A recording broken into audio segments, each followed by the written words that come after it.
I want to jump ahead a little bit here this evening. That was September 9th, and that was the chapter 1 of the Gambu, starts September 9th.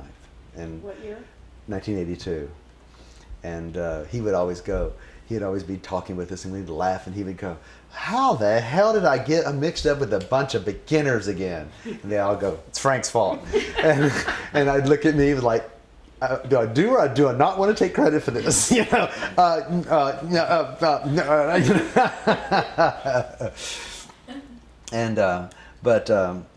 you know, I'm so exteriorized in my character and personality. The amount of what it took for me to gain self-knowledge is it took an elephant god sitting on me to slow me down enough to hit me and be shredded. And I still didn't understand it. It took years later, it dawns on me what he had done, and that I could even see myself. And you know, I see the same fool, exteriorized ass, Narcissus that everybody else sees. That's the great gift he gave. And along these lines, he started calling me the thief. He would say, "Oh yeah, thief, come on in." And one day, "Come on in, Frankie."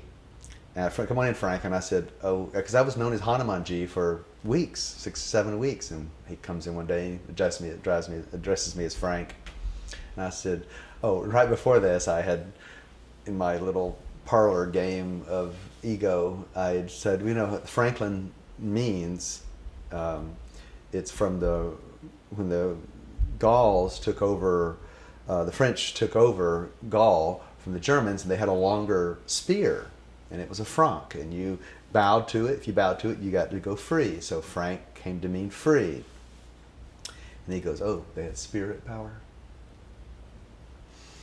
And shoving my parlor game in on myself a little bit. And so then he calls me, a couple of days later, calls me Frank instead of Hanuman G.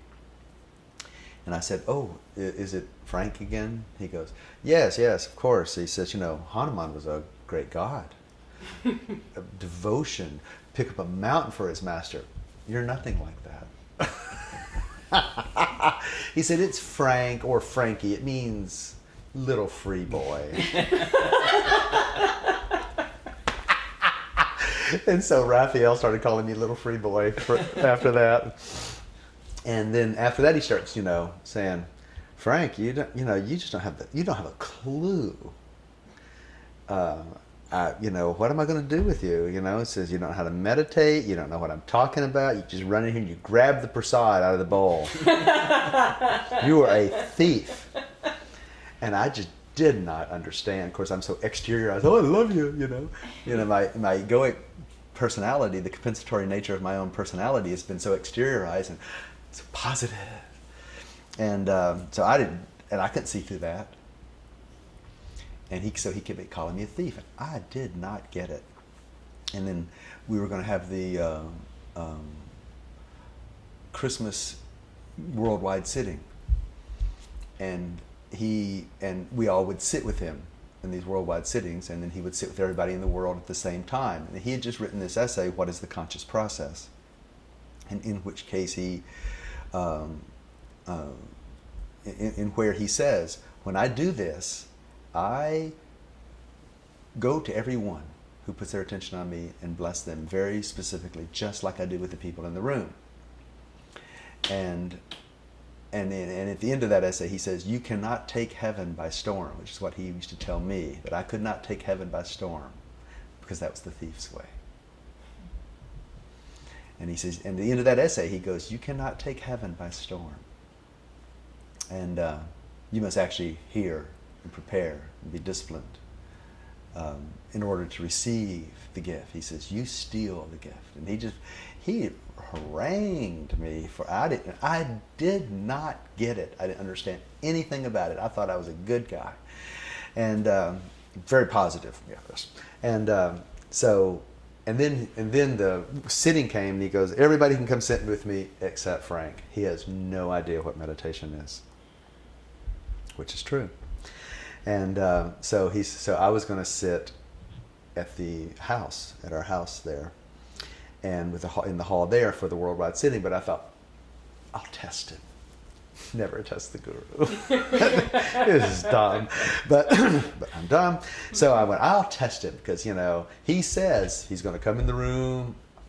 I know what it's like. I've been going in and out into his sacred domain, personal, intimate domain, 4 times a week for the last 4 months. I know what it's like when he walks in the room.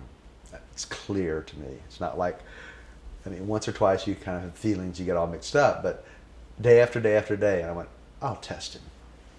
So I go to the hall. First of all, I get some instructions on how to meditate, which don't make any sense to me at all, of course, but I'm trying to follow them. And so I go to the hall, and it's supposed to happen at 9 o'clock, and so I get in there a little early, like we always do, and I'm sitting there and my eyes closed, and it's actually an old living room that we had blocked off, a quite large room, and we didn't need it because we are always in his living room. And so I'm sitting there and just, breathing and feeling something, and trying to say, radiant dog, surrender, or something. I don't know what I'm doing. And so I'm sitting there, and I'm kind of forget about that I'm sitting there, because I'm involved in my own process of trying to learn to meditate. And all of a sudden I feel this, and I go, oh, I look down at my watch. And the second hand was sweeping the top of 9 o'clock exactly. And I went, ooh, that was good. Way to go, Master. You were right. You came in the room, and you instantly felt as real as I was there yesterday. And I thought that was pretty cool. So I sat there, and I just started, I got to learn how to meditate here. And just, I could feel him, so I thought meditation was just to, feel toward him or do something with it. I don't know.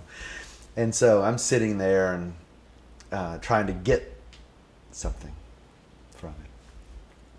And all of a sudden, I am viewing the entire scene from a spot on the ceiling. And I'm looking down, and I see my body sitting there meditating, and I went, whoa, check this out. And it was I still had complete egoic mind. In fact, I thought of a Red Skeleton comedy routine where the 2 gooses, flying along, go, oh, hey, Gertrude, look at that, and that was my mind. I was going, whoa, look at that, whoa, look at that. And I thought of Red Skeleton, and I'm looking at my body sitting there, and I'm going, well, this don't beat all. And I'm completely, it's clear, I can see everything in the room, I can see my body sitting there, and I'm kind of halfway between the murti and my body. I am up from the point of view of the ceiling, and I'm looking there, and I'm going, I am totally delighted. What a cute spiritual experience. And so, then I have a vision of my chest being torn open. And I have my vision of my chest being torn open, and as it tears open, light just floods the room. And I went, oh shit, and I'm like, whoa, look at that light. And the light was even, the tears of flesh and muscle were visible to me. And the way the light came through those were like the way sunlight goes through clouds. It has rays of it at the edges. So it was very realistic vision. It wasn't imaginary or dreamlike at all. It was very realistic. And I'm going, whoa. And I'm looking at that, and of course the light is effulgent, and I'm just like, oh. So I, as my goose mentality, want to see it. And so I move my field of vision down to see the source of the light. And I come down, and I get right up onto my own heart area where the chest is torn open, and there's just infinite radiant light. And I look at it, and it's just heart baptisms, just anointing me, endless radiance. And I look in there, and I get close and get right up on it, and there on the face of the sun is the outline of his face, white on white. And I go, The Divine Master of all beings is literally to be found at the heart. The Divine Master of all beings is literally to be found at the heart. The Divine Master of all beings is literally to be found at the heart. And I just go into samadhi.